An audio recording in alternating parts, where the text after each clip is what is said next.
Assalamualaikum warahmatullahi wabarakatuh. Apa kabar? Semoga Anda selalu dalam keadaan sehat dan penuh berkah.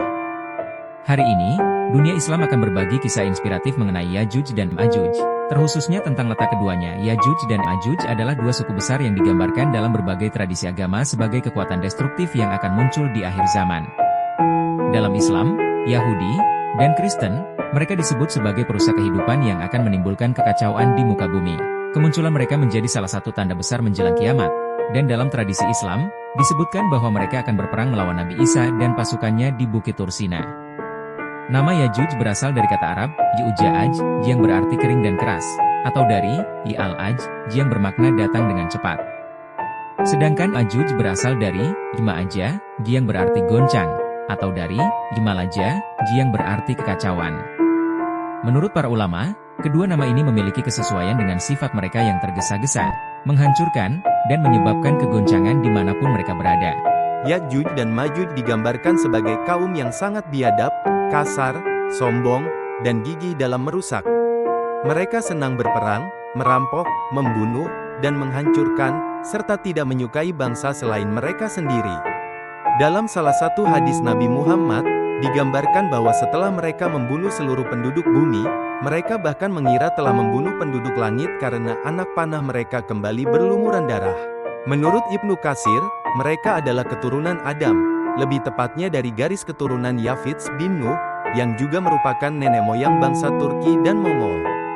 Zulkarnain, seorang raja besar yang disebutkan dalam Al-Quran, membangun tembok besar untuk mengisolasi mereka di antara dua gunung.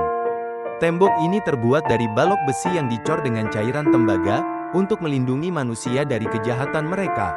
Populasi Yajuj dan Majuj disebut sangat besar, dengan perbandingan 1:999 dibandingkan manusia lainnya. Mereka digambarkan sebagai mayoritas penghuni neraka. Dalam salah satu riwayat, disebutkan bahwa setiap individu Yajuj dan Majuj tidak akan mati sebelum memiliki keturunan lebih dari 1.000 orang. Meskipun mereka manusia, mereka memiliki ciri fisik dan sifat khas yang berbeda, seperti mata sipit, hidung kecil, wajah lebar yang menyerupai perisai, kulit merah, serta bahasa yang tidak fasih.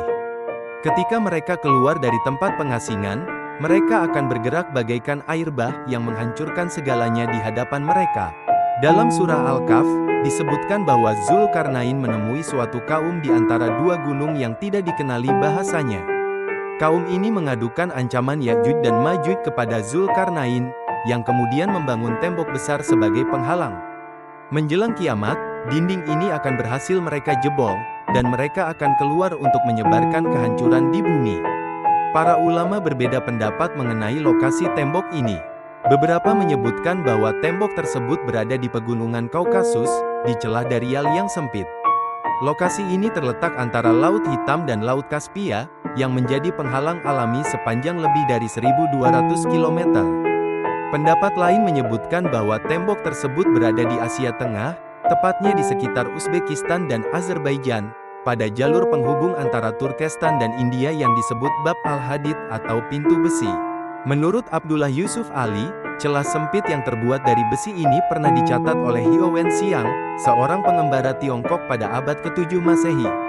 Lokasi tersebut berada di distrik Hisar, Uzbekistan, sekitar 240 km dari Bukhara. Salam, seorang peneliti yang diutus oleh Khalifah Al-Watsik Billah pada abad ke-9 Masehi, menyebutkan bahwa ia menemukan gerbang besi selebar 137 meter dengan kolom-kolom besar yang menopangnya. Di sekitar gerbang, ia mendengar gema suara dari dalam tembok, yang diyakini sebagai suara Yajuj dan Majuj. Ibnu Battutoh juga menyebutkan bahwa pegunungan tempat Yajuj dan Majuj diisolasi terletak sekitar 6 hari perjalanan dari Tiongkok, yang merujuk pada wilayah barat laut Tiongkok atau Rusia saat ini. Ketika Yajuj dan Majuj berhasil keluar, mereka akan membawa kehancuran besar hingga bertemu dengan Nabi Isa Al-Masih dan pengikutnya. Kisah mereka tidak hanya menggambarkan ancaman fisik, tetapi juga simbol kekacauan moral dan sosial yang akan memuncak di akhir zaman.